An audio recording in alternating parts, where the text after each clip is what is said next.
Pessoal, vamos começar então. É o terceiro ou quarto vídeo? Me perdi também. Ó, vamos começar um outro vídeo aqui. Estamos aqui no Museu Histórico Japonês de Rolândia, acompanhados com o Richard. Qual é o teu cargo aqui do museu? Bom, eu sou professor no Departamento de História da UEL, mas nós fomos convidados, para fazer um trabalho de organização do acervo aqui do museu, de catalogação das peças, de fotografia, enfim, essa parte ligada à museografia aqui da instituição. Então vamos a essa outra parte, né? Aqui você estava falando no vídeo anterior? Isso, porque assim, quando a gente entra no museu, ali pela porta principal, na ala esquerda a gente tem uma organização voltada para o mundo do trabalho, principalmente o trabalho agrícola, considerando que o museu a princípio foi concebido enquanto museu agrícola, mas também outras dimensões do trabalho, o trabalho de fotografia, o trabalho das costureiras. E quando a gente entra nessa parte mais ao fundo do museu, entrando à esquerda, embora haja alguns instrumentos agrícolas aqui atrás, aqui a gente entra no universo da educação e cultura, né? Então assim, a gente vai ter as dimensões que geralmente são consideradas mais culturais. E aqui então começa com esse órgão, né? Órgão. Diga-se de passagem, eram pouquíssimas famílias que tinham um órgão desse, né? Tanto na colônia japonesa como nas outras, né? Era um luxo muito grande na época, né? Sim. Esse pertenceu a quem? Está marcado ou não? Se não me engano, esse órgão ele teve no contexto de escolas. Tanto é que nós temos uma colega que disse que chegou a tocar o órgão, né? Certo. Enquanto ainda estudante numa escola. Que é o mundo musical, o mundo esportivo, com as bandeiras ali em cima. Esse instrumento é tipo chacoalho? Esse instrumento é chamado de shakuhachi. Ele é uma flauta existente na cultura japonesa. Não é chacoalho. Não. E a princípio, embora pareça a palavra, parece, né? Ele era tocado a princípio apenas por monges budistas. Então, assim, ele é de assopro. Sim, ele é um instrumento... Ó, esse aqui é raro, né? Esse também é muito raro. Isso. Temos... E aqui nesse cinema, né? Isso, rolo de filme de cinema, né? Esse, será que dá recuperação? Esse não? Sempre dá, né? É possível, né? Tentar, a gente tenta. Aqui temos uma peça rara também, né?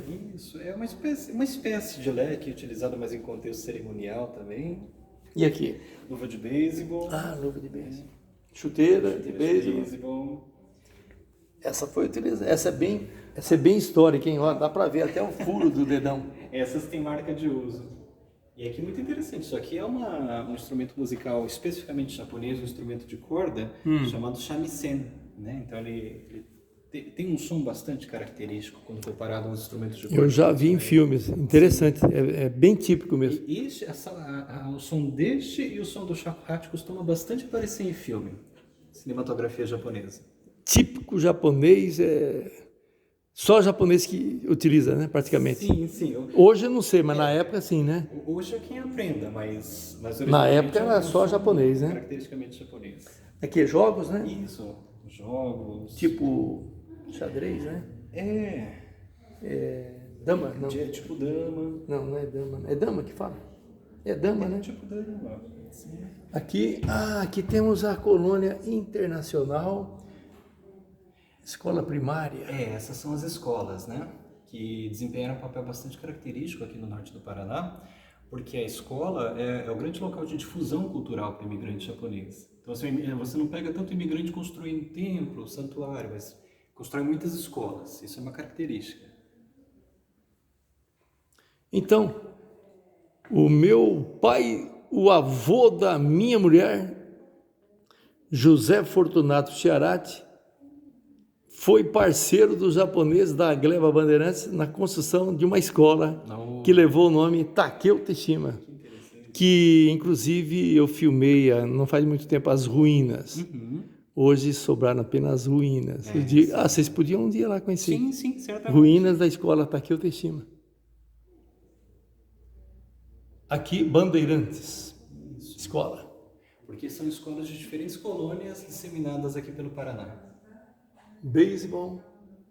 Que era praticamente o esporte nacional japonês. E os livros eram no dialeto japonês? Isso. Idioma? Os livros são em japonês, mas é muito curioso porque às vezes você pega livro didático com capa de arara, né, mostrando como existe essa acomodação na sociedade brasileira. Tá, mas Nós temos aqui livros no dialeto japonês, mas aqui na região o filho do pioneiro já começou a estudar no idioma português, né? Depende da escola. A escola, mas tinha a escola normal e a japonesa. Isso, se fosse a escola da colônia, eram escolas assim, voltadas para o ensino da língua japonesa e da cultura japonesa, da cultura da moral japonesa. Mas eles poderiam frequentar também a escola para aprender português. Separadas. Isso. Lá na gleba do meu sogro, que é a gleba Bandeirantes, a escola Takeo Teshima ensinava filhos de imigrantes italianos e japoneses juntos. Sim. Tanto é que o tio da minha mulher está vivo. De todos os tios da minha mulher, família Chiarati, restou apenas um vivo. Eles eram, acho que, em 7 ou 8. Tio Mateus, né? Ele estudou lá e ele conta. Fala o nome dos colegas japoneses, tudo. José Carlos, eu acho que existe um ponto aqui interessante que vale a pena chamar a atenção. Entre os anos 30 e 40 no Brasil, essas escolas que ensinavam língua japonesa e cultura japonesa, elas progressivamente começaram a ser consideradas ilegais, a princípio com proibição de ensino de japonês para menores de 14 anos, depois de 11 anos, depois elas foram definitivamente fechadas. E algumas escolas continuaram operando ilegalmente no período da guerra, a tal ponto que houve incêndio de escolas japonesas. Foi um período bastante Aqui em Rolândia não há registro de violência, né? Mas sabemos desse detalhe da história em outros lugares, né? Mas o incêndio foi aqui em Rolândia, da escola japonesa. Sim, mas agressão, morte, sim, não teve, né? Ninguém foi agredido ou morto por ser japonês ou italiano, porque os italianos também sofreram. Depende da fonte histórica que a gente aborda, né? Porque, por exemplo, uma fonte histórica que está começando a emergir agora são os processos criminais da época, né? Então, assim, estão começando a surgir pesquisas agora que a gente começa a perceber que houve indícios de tensões também aqui no norte do Paraná. Agressão física, você tem registro? Em Açaí a gente encontra. Não, eu falo Rolândia, não. Em Rolândia, agora não me vem nenhum casamento, mas... O que eu sei, eu sou descendente de italianos. O meu avô, para poder viajar para Londrina, ele precisava de um salvo-conduto. Isso. Ia na delegacia, o delegado autorizava ou não a ida do meu avô para Londrina, ou que seja, para Jardinópolis, onde que ele tinha parentes. Precisava de um salvo-conduto. Tipo assim, esse aqui é italiano, mas a gente está confiando nele para poder viajar. Mas fica de olho nele por nós aí. Então tinha esse detalhe. Mas eu não já fiquei sabendo de registros de dano patrimonial, assim, tacar pedra na casa de japonês, italiano, alemão, né? Tacar pedra. Você falou do incêndio? Isso, um incêndio. Onde foi esse incêndio?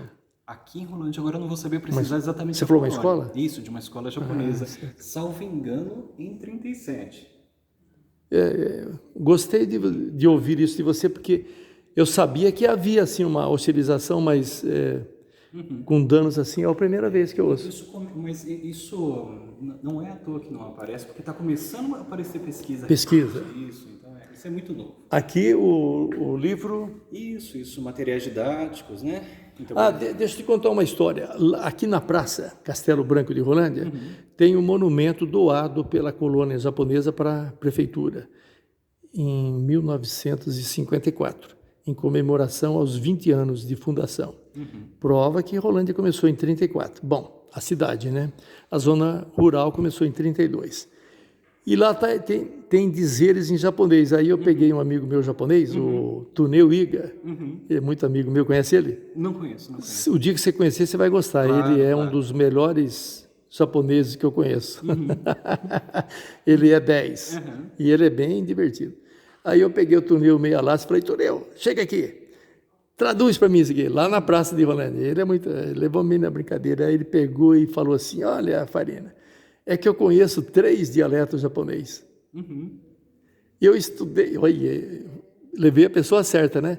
Farina, é que eu conheço 3 dialetos japonês. Então, esse daqui ele começou a examinar. Esse é o famoso tal. Aí ele traduziu. Mas sabe o que acontece, Farina? É que assim, na linguagem padrão japonesa, se utilizam 3 alfabetos ao mesmo tempo.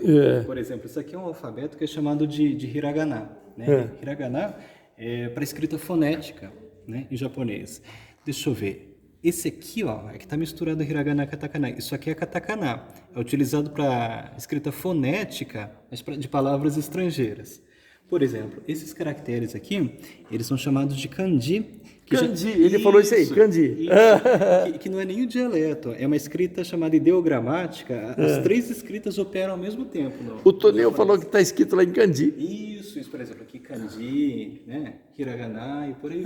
E você lê em qualquer um dos 3 dialetos? Um pouco, assim, não chega a... Mas viu, não é difícil não. Lá no Japão, criancinha pequena lê. eles vão aprendendo desde cedo, né? Não é difícil. Criancinha desse tamanhozinho assim já lê em japonês. Sim. Fala em japonês. Sim. É tudo questão de prática, né? É a prática.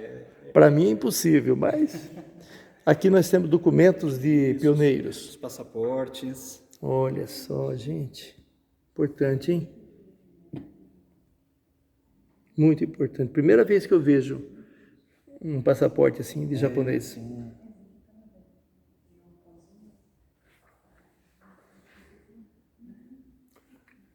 Aqui, comemoração da vitória na guerra. Isso é um documento interessante, Farina, porque na comunidade japonesa aqui no Brasil, após o final da Segunda Guerra Mundial, surgiu um conflito interno, quase uma espécie de guerra civil entre imigrantes japoneses, porque havia imigrantes que afirmavam que o Japão havia vencido a Segunda Guerra Mundial.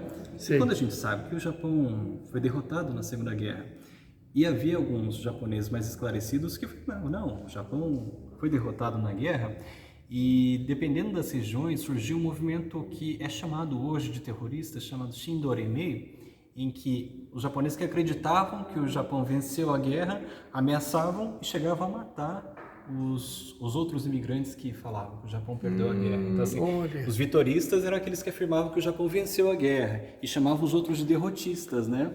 E faziam ameaça, matavam de fato. Isso no Brasil?